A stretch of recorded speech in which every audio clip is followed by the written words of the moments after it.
चलो, तो हम लोगों ने देखा कि R is equal to V upon I और C is equal to I upon V। ये दो फॉर्मूले हम लोगों ने निकाल लिए, इसमें बेस्ट न्यूमेरिकल्स आएंगे, वो हम लोग करके देखेंगे। तो R is equal to V upon I and C is equal to I upon V। आगे मैं यूं भी कह सकता हूँ C इजगल टू, सॉरी मैं यूं लिख देता हूँ 1 अपॉन C।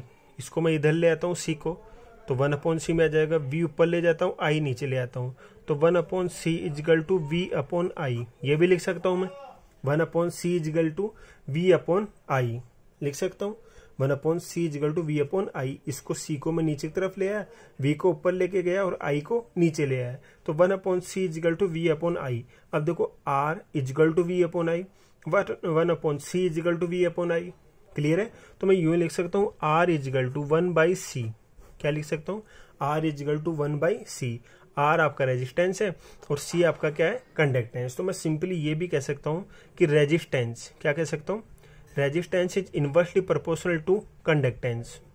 क्या कह सकता हूँ? Resistance is inversely proportional to conductance, या फिर मैं यूं कह दूं resistance is the reciprocal of conductance. Clear है यहाँ तक? तो यहाँ पे हम लोग ये बात कर लेते हैं, ठीक है। चलो नेक्स्ट हम लोग क्या बात करते हैं वो देख लेते हैं। नेक्स्ट में हम लोग यहाँ पे एक सेल ले लेते हैं।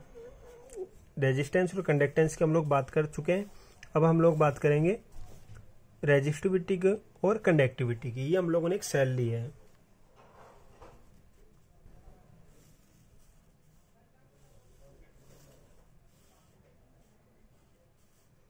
ये हम लोगों ने कोई सेल ले लिया, ठीक है। इस सेल की जो लेंथ है वो कितनी है? 1 सेंटीमीटर। इसकी विड्थ भी कितनी है? 1 सेंटीमीटर। और इस सेल की हाइट भी कितनी है? 1 सेंटीमीटर। क्लियर है? हम लोगों ने एक सेल लिया है, इस सेल के लिए लेंथ हम लोगों ने कितनी ली? 1 सेंटीमीटर। विड्थ कितनी ली? 1 सेंटीमीटर। हाइट भी कितनी ली? 1 सेंटीमीटर। आपकी मर्जी, आप चाहो तो 1 मीटर भी ले सकते हो, ठीक है। ये आप पे डिपेंड कर रहा है कितनी ले रहे हो, तो 1 सेंटीमीटर ले लो या फिर 1 मीटर ले लो। तो 1 मीटर लोगे तो लेंथ भी आपकी 1 मीटर, विड्थ भी कितनी हो जाएगी? 1 मीटर, और हाइट भी कितनी हो जाएगी? 1 मीटर। क्लियर है? आपकी मर्जी, सेंटीमीटर में ले रहे हो मीटर में ले रहे हो, ठीक है। अब ये जो आपका ये जो फेस है इस सेल का, यहाँ पे हम लोग इलेक्ट्रोड लगा देते हैं। क्या लगा देते हैं? इलेक्ट्रोड लगा देते हैं पूरे के पूरे फेस पे, ठीक है। तो इस इलेक्ट्रोड की हाइट की बात करें तो कितनी है? 1 सेंटीमीटर। और विड्थ कितनी है? वही आपका 1 सेंटीमीटर। तो हाइट भी 1 सेंटीमीटर है इस इलेक्ट्रोड की, और विड्थ भी कितनी है? 1 सेंटीमीटर। इस फेस पे भी हम लोग एक इलेक्ट्रोड लगा देते हैं, ठीक है। इस इलेक्ट्रोड के लिए भी लेंथ तो कितनी है? 1 सेंटीमीटर। हाइट भी कितनी है? 1 सेंटीमीटर। क्लियर है? तो ये जो हम लोगों ने इलेक्ट्रोड लगाया है, इसका क्रॉस सेक्शन एरिया कितना हो जाएगा? 1 सेंटीमीटर स्क्वायर। और इसका भी कितना हो जाएगा? 1 सेंटीमीटर स्क्वायर। और आप लोग मीटर में ले रहे हो तो इसका cross section area 1 metre square और इसका क्रॉस सेक्शन एरिया भी 1 मीटर स्क्वायर, ठीक है। और ये हम लोग इसको बैटरी से कनेक्ट कर देते हैं। क्लियर है यहाँ तक? और इसमें हम लोग कोई भी सॉल्यूशन ले लेते हैं, कोई भी इलेक्ट्रोलाइट का क्या ले लेते हैं? सॉल्यूशन ले लेते हैं। क्लियर है यहाँ तक? चलो, तो ये हम लोगों ने सेटअप तैयार कर लिया। अब आपको पता है कि ये जो हम लोगों ने सेल लिया है, इसमें कोई सॉल्यूशन लिया है, ये इलेक्ट्रोड लिए हैं जिनका क्रॉस सेक्शन एरिया कितना है? 1 सेंटीमीटर स्क्वायर और 1 मीटर स्क्वायर, ठीक है। अब यहाँ से लेके यहाँ तक की जो डिस्टेंस है वो कितनी है? 1 सेंटीमीटर। विड्थ कितनी है? 1 सेंटीमीटर। हाइट भी कितनी है? 1 सेंटीमीटर। तो इस सेल के लिए मैं रेजिस्टेंस की बात करूँ, किसकी बात करूँ? इस सेल के लिए रेजिस्टेंस R की मैं बात करूँ, किसकी बात करूँ? रेजिस्टेंस R की। तो मैं यहाँ पे ये कहूंगा कि resistance R is directly proportional to length between 2 electrodes. यहाँ पे इस सेल का जो रेजिस्टेंस होगा वो डिपेंड करेगा इन दोनों सेल में, जो इस सेल में जो इलेक्ट्रोड लगाए हैं उनके बीच की डिस्टेंस पे। क्लियर है? जितनी ज्यादा इन इलेक्ट्रोड्स के बीच में डिस्टेंस होगी उतना ही ज्यादा यहाँ पे क्या होगा? रेजिस्टेंस होगा। तो फर्स्ट मैंने ये लिखा कि resistance is directly proportional to length between electrodes. L क्या है? Length between electrodes. इलेक्ट्रोड्स के बीच में कितनी लेंथ में आपका सॉल्यूशन भरा हुआ है वो है आपकी एल। तो R directly proportional to L, जो रेजिस्टेंस होगा इन दोनों के बीच की जो डिस्टेंस है, जो लेंथ है, उसके डायरेक्टली प्रोपोर्शनल होगा। और दूसरा एक रिलेशन मैं यहाँ पे ये भी लिख सकता हूँ, R inversely proportional to cross section area of electrodes. ये क्या है? Cross section area. क्या है?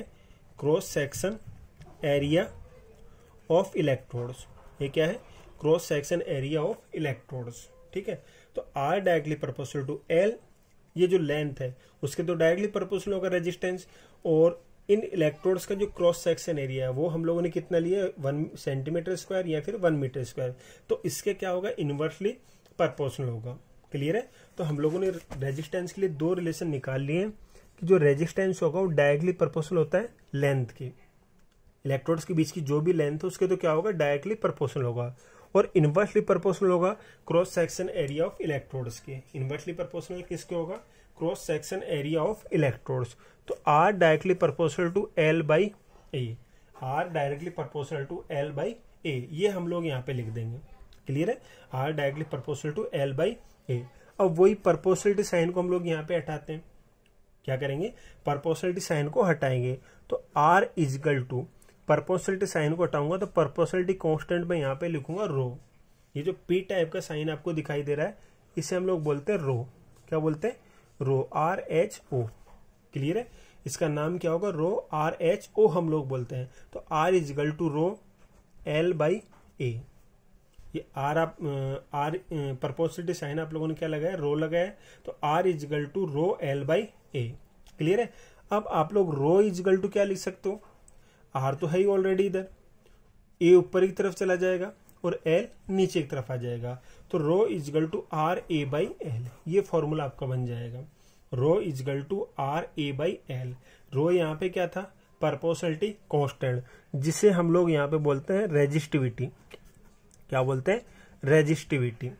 आर जो आपका प्रोपोर्शनलिटी कांस्टेंट आप लोगों ने लिया था उससे हम लोग यहाँ पे क्या कहेंगे? रेजिस्टिविटी और स्पेसिफिक रेजिस्टेंस, या फिर क्या कह सकते हैं? Specific resistance. क्लियर है? रो इज द रेजिस्टिविटी और स्पेसिफिक रेजिस्टेंस। क्लियर है यहाँ तक? चलो अब देखो, जब ए की वैल्यू हम लोग कितनी ले लें? 1 सेंटीमीटर स्क्वायर। ए की वैल्यू कितनी ले लें? 1 सेंटीमीटर स्क्वायर। कहने मतलब सेल का जो इलेक्ट्रोड्स आप लोगों ने लिए हैं उनका क्रॉस सेक्शन एरिया कितना है? 1 सेंटीमीटर स्क्वायर। और एल भी आप लोगों ने कितना ले लिया? 1 सेंटीमीटर। कहने मतलब क्रॉस सेक्शन एरिया इलेक्ट्रोड्स का 1 सेंटीमीटर स्क्वायर है। लेंथ आप लोगों ने कितनी ले ली? दो इलेक्ट्रोड्स के बीच की जो लेंथ थी वो कितनी ले ली? 1 centimetre. In that condition rho is equal to R. अब ए की वैल्यू पुट कर दो 1 सेंटीमीटर स्क्वायर, और एल की वैल्यू भी पुट कर दो। एल की वैल्यू कितनी है? 1 सेंटीमीटर। सेंटीमीटर से सेंटीमीटर कैंसिल। रेजिस्टेंस की जो यूनिट होगी वो आपको पता ही है, ओम होती है। रेजिस्टेंस की यूनिट क्या होती है? ओम, जिसको हम लोग इस टाइप से डिनोट करते हैं। क्लियर है? तो रो इजकल टू क्या आ जाएगा आपका? आर। रो इजकल टू क्या आ जाएगा? आर आ जाएगा। तो आप लोग ये कह सकते हो resistivity is the resistance. Resistivity is the resistance कह सकते हो। रेजिस्टिविटी इज द रेजिस्टेंस कब? When length between electrodes is 1 centimeter and cross section area of electrodes are 1 centimeter square। आपका जो रेजिस्टेंस है आर, उसी को हम लोग रेजिस्टिविटी कह सकते हैं। कब? जब आप लोगों ने क्रॉस सेक्शन एरिया सेल का 1 सेंटीमीटर स्क्वायर लिया हो और उनके बीच की लेंथ कितनी ली हो? 1 सेंटीमीटर। क्लियर है? तो रो इजकल टू आर, यहाँ पे मैं लिख भी देता हूं।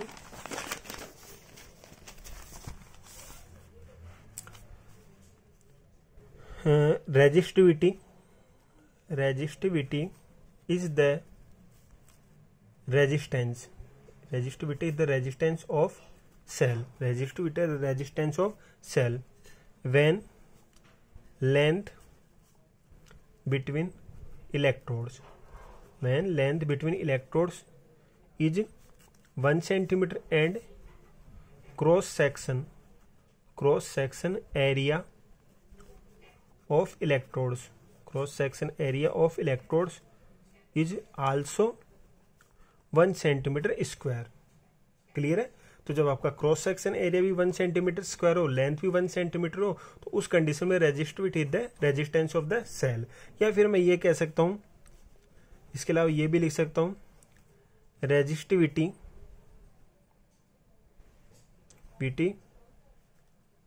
is the resistance